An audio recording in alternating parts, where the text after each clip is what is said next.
Hey, I'm Meteorologist Pete Mangione. Welcome to another edition of Sonoran Sky Live, and we will continue our series on unique jobs in meteorology. So we're going to be talking to actually two different meteorologists in the military. A lot of important weather forecasting is done with military operations.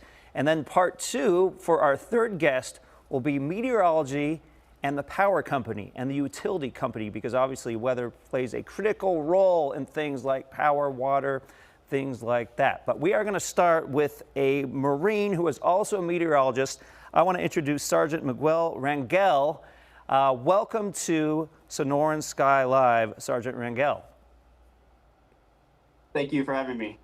I'm Sergeant Rangel. I'm currently over here at Camp Pendleton, representing 1st Intelligence Battalion. Well, thanks so much for being on the show. Let me ask you, how old were you when you first became interested in weather? I honestly did not become interested in weather until I had joined the military. So when I got in, I signed in under a contract. They had a wide range of jobs, and it so happened that meteorology was one of them. So when I had found out that I was selected for that job, I was surprised because I did not know that it existed within the Marine Corps. And then over the course of my career so far, I've become really, how would I describe it? Become really interested in it, and I've developed a passion for meteorology. So it sounds like you are a true weather nerd just like me. Absolutely.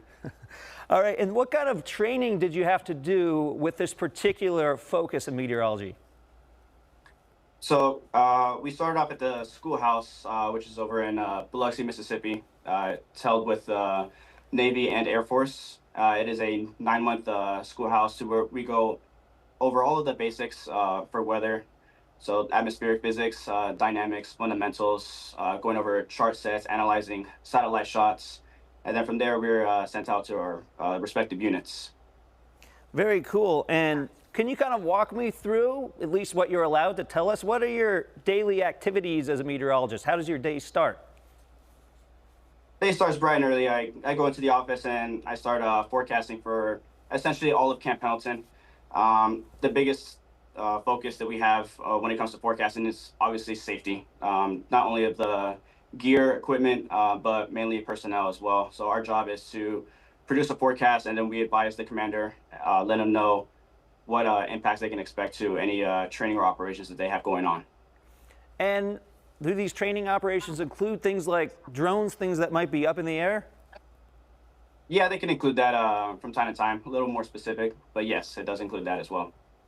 And you know, I'm just kind of thinking of what type of missions, military missions, are affected by the weather. I imagine there are countless ones.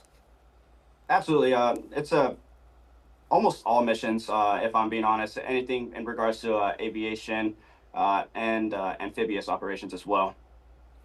And I imagine, like, do you have a specific type of weather you're always on the lookout for, like severe weather, windstorms, things like that?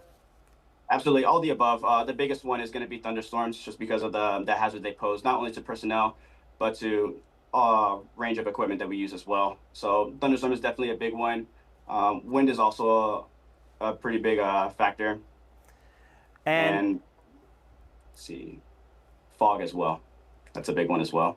I imagine fog would be a big one. I mean, some of these things, Sergeant Rangel, are very tricky. I know I used to work in Rhode Island, which was kind of on the coast.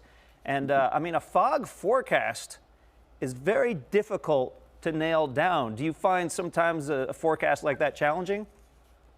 Absolutely. Those are one of the biggest head scratchers, because there's a lot of things that need to fall into place in order for fog to develop. A lot of it's going to be based on winds, how much moisture you have in the air at the time, how much is the ground cooling compared to the rest of the landscape. So it's a pretty tedious forecast, if I'm being honest. I imagine it is. And, you know, a lot of the things we're talking about are sort of short-term threats. Do you ever have to forecast in some of your activities more long-term weather issues like heat waves, cold snaps, drought, things like that?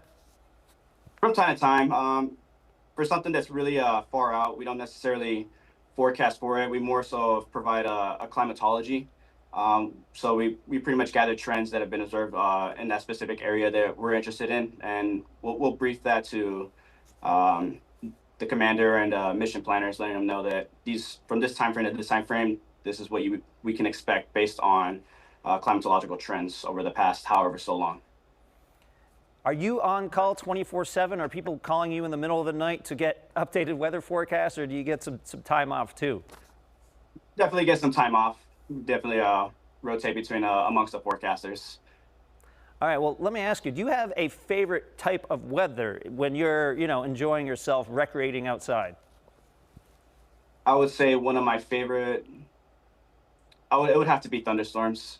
Just the sound of rain hitting the pavement, the smell of rain, and just listening to thunder echo off in the distance.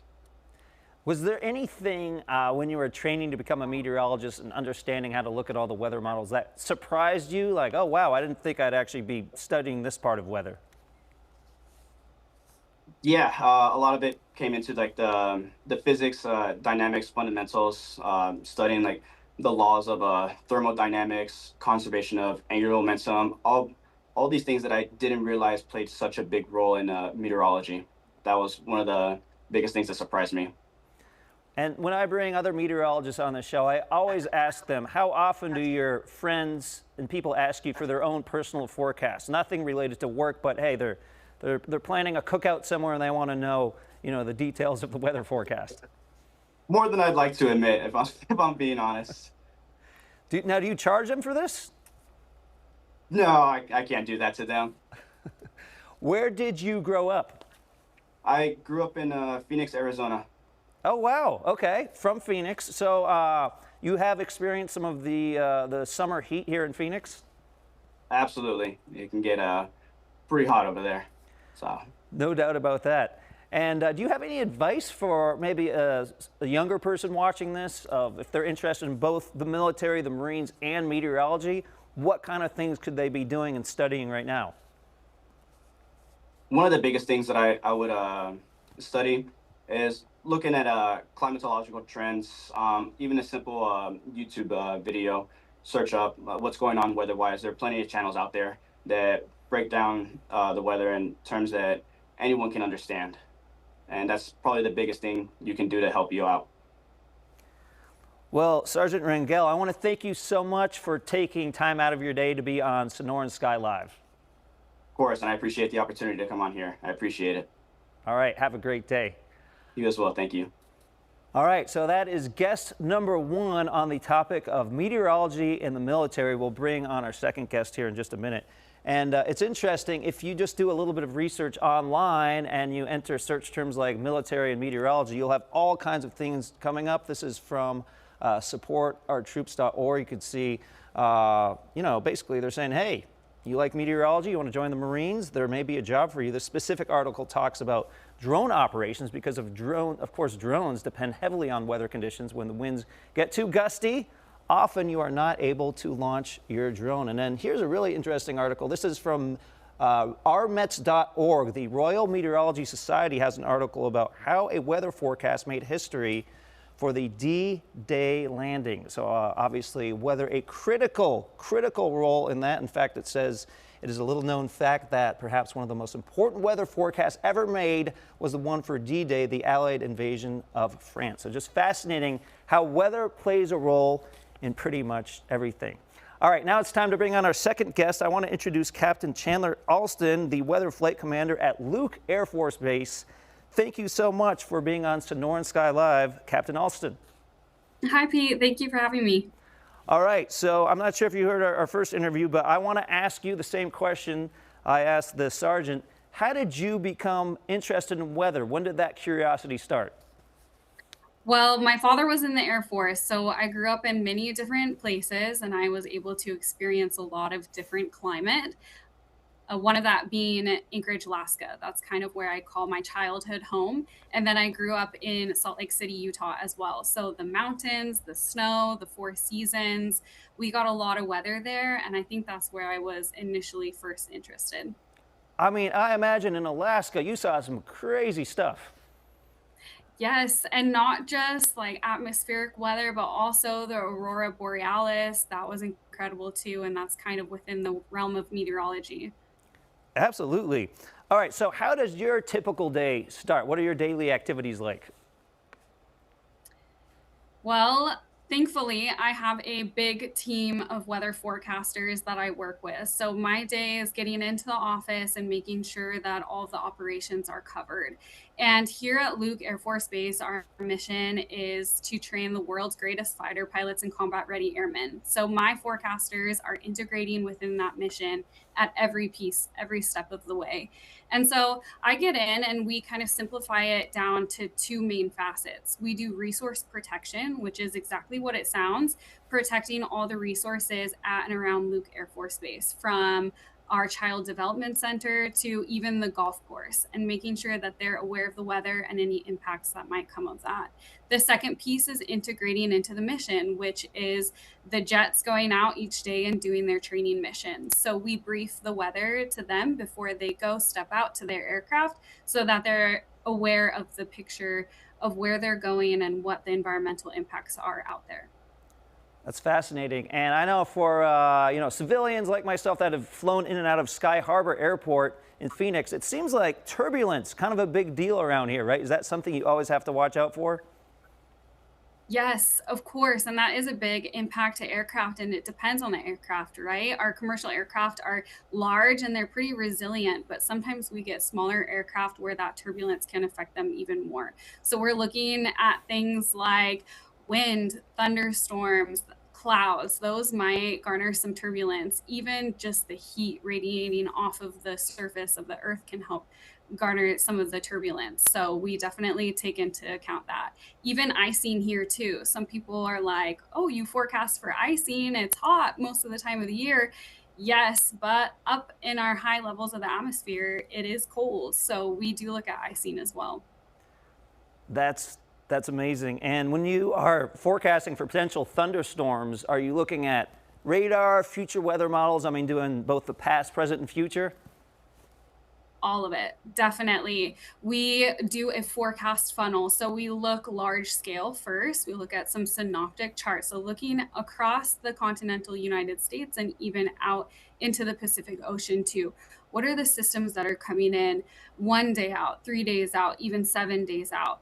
And then we go a little bit smaller. We look at our area. We're looking at satellite, usually IR and visible. We're looking at cloud top heights. And then, yes, real time, we are watching that radar to make sure we know the location of the thunderstorms, whether they're growing or they're dissipating. And also here in the valley, we have to watch for gust fronts too, which can bring those big dust fronts across the entire valley. So we track those. Sometimes they'll build up over the Santan Mountains and a thunderstorm might collapse and bring that gust front, and we'll see that dust come through. And sometimes it gets as big as a haboob and it'll reach us all the way over at Luke Air Force Base. That's interesting. Were you working during that most recent haboob? I think it was this past August. Yes, absolutely. And we were tracking it closely. The thing with those is they happen real time and they happen quickly. So we can watch that thunderstorm, we see it collapse, and thankfully radar. We look at radar and we can track those particles in the atmosphere as they're moving across the valley. So we have a little bit of notification, and we notify not just the flying operations, we notify the base populace so that they can go and shelter in place if they need to, and also other entities around the base, like our maintainers. We don't want them out working on jets when that dust is coming through. And I heard you before mention, the intense summer heat that we get in Arizona. Do you ever have to send warnings or cautions out to pilots when it's going to be especially hot about, takeoff and landing operations? Oh, yes, definitely. That can be one of the biggest threats here for sure. So we let them know what the index is going to be for the day. And we also work with our bioenvironmental engineering flight, and they send out that wet bulb globe temperature. So that's your red flag, your black flag, and those conditions occur daily. So we want to make sure that they're able to take the rest that they need to, they're hydrating as they need to, and not just the pilots. We also do that for our maintainers, our logisticians that are out there fueling the jets, anybody that's working outside, like our civil engineers. We want to make sure that information gets to them. And I think I've heard a pilot tell me once that sometimes when it's super hot, you might need a longer runway to take off or more takeoff room, if that makes sense. Yes, so heat obviously impacts the density of the atmosphere. And so we have to look at that so that they know that they need to land a little bit closer to the end of the runway, or they have enough takeoff length in between. And even our air traffic controllers are looking at that too, so that they know the distance between the jets landing and can space those out appropriately. And, I think some people watching this who've flown commercially might be thinking about the time that their flight was canceled because of wind gusts or snow or ice. Are the military aircraft a little tougher? Like, can they handle a little bit more intense weather than the commercial aircraft? They are resilient, that's for sure. They're definitely aerodynamically engineered, but there are still impacts that they can have. So they are going to fly as best and wherever they can, no matter what. But yes, there are some entities where safety kind of weighs out the training for that day. An example of that might be lightning. They don't want to go out and fly if there's a thunderstorm right over the airfield, and they want to mitigate those impacts. So we're definitely trying to keep them safe in those instances. I'm always amazed when I've flown about how sometimes when it's really, really windy, the planes can still take off and land. For your aircraft, is that a function of just how strong the winds get? Is there a certain level where you just cannot fly, or does it also have to do with wind direction and the orientation of the runways? Yes, definitely orientation. So our runways are built off of climatology. So they looked at the climatology of where do the winds typically come from during what seasons, and that's how they build their runways. So they are directionally pointing into where climatology plays a part. And so, yes, we look at headwind, tailwind, and then when we get these storms where the wind's kind of coming from any direction because the thunderstorms are out there, we look at crosswinds. And sometimes those can have an effect on the jets. Have you found, like I have, that the kind of improvement in technology with our weather models and radar does help with some of these forecasts? Because all these forecasts are clearly very challenging. Absolutely, yes. We rely on many different models. So we're looking at everything that we can. We analyze data daily, but I always tell my weather forecasters the best thing to do is get outside and look around. Sometimes we're looking at that radar and we're like, oh, the storm, we see a storm out there, it's building, it's doing this. But sometimes we just need to get outside, look at what the clouds are doing, because that boils down to the simplistic part of our learning is being able to take those weather observations. That is so cool. What advice do you have for maybe a younger person watching the stream who's interested in, the Air Force and meteorology, that unique combination of skills?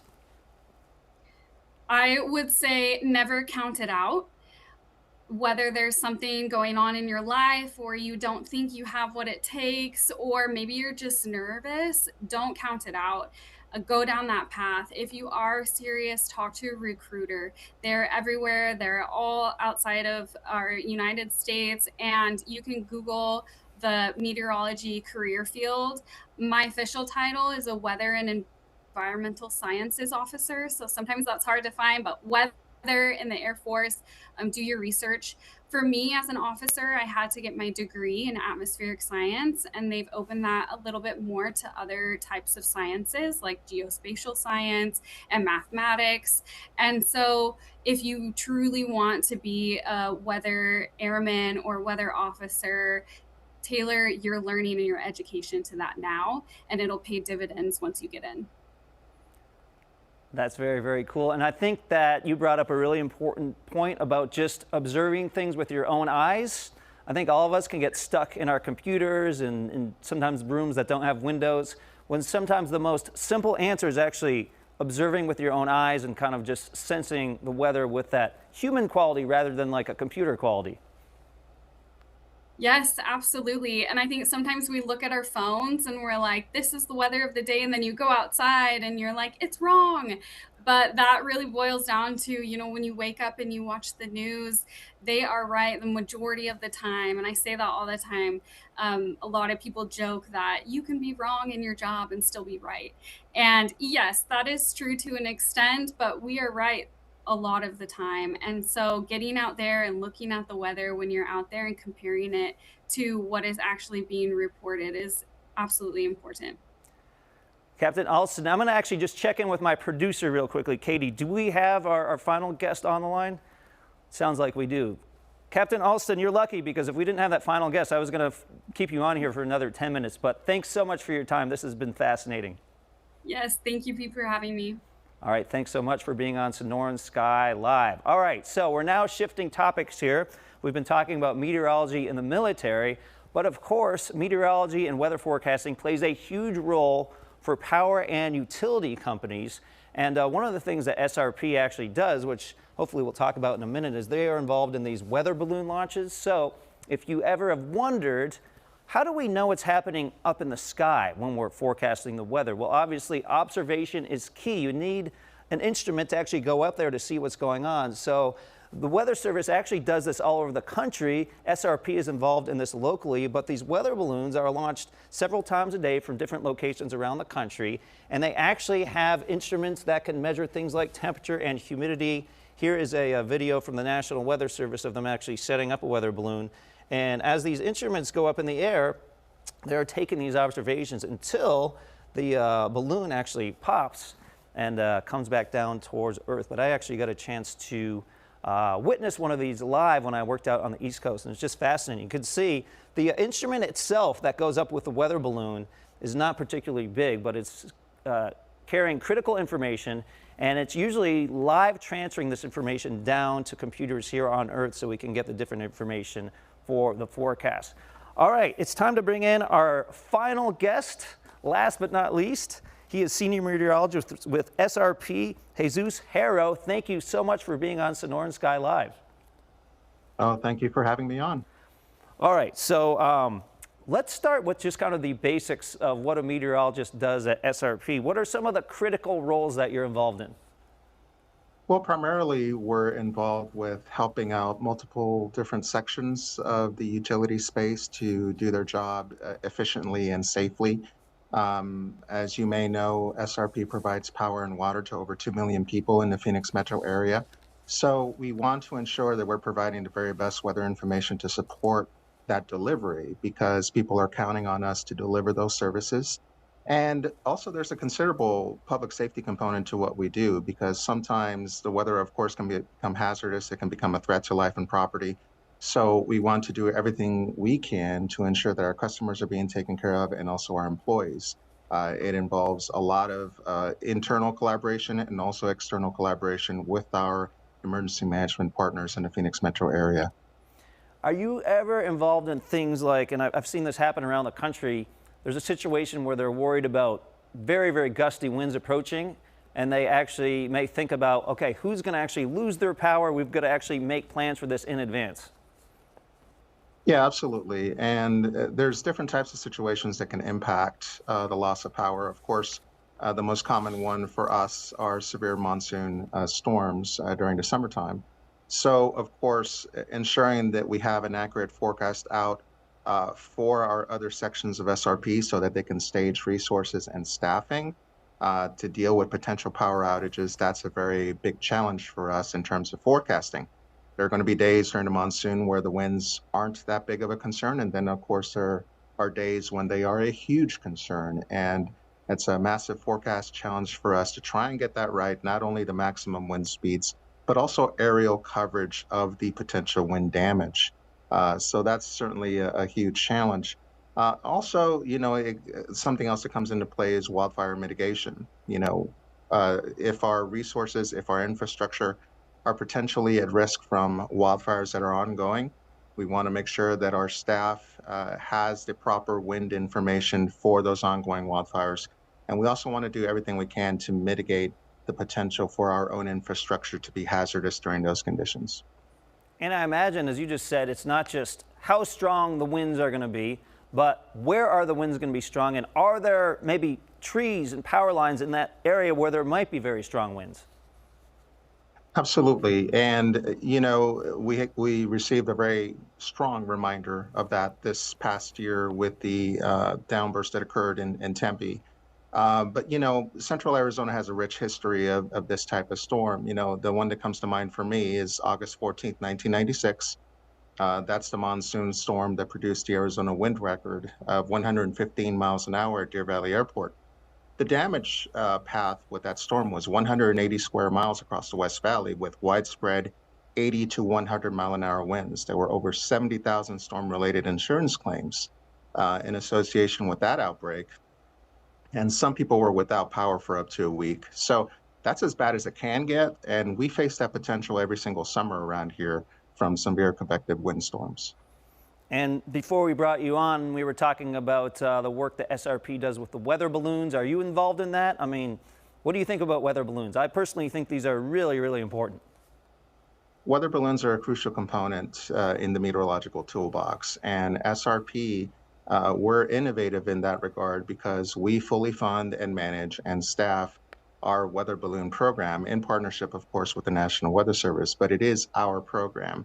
And this program had its genesis back in the 1990s during what was known as a SWAMP project. SWAMP is an acronym for Southwest Area Monsoon Project. At the time, and this is still the case, the Weather Service would only do balloon releases from Tucson and Winslow back then. Now it's Tucson and Flagstaff.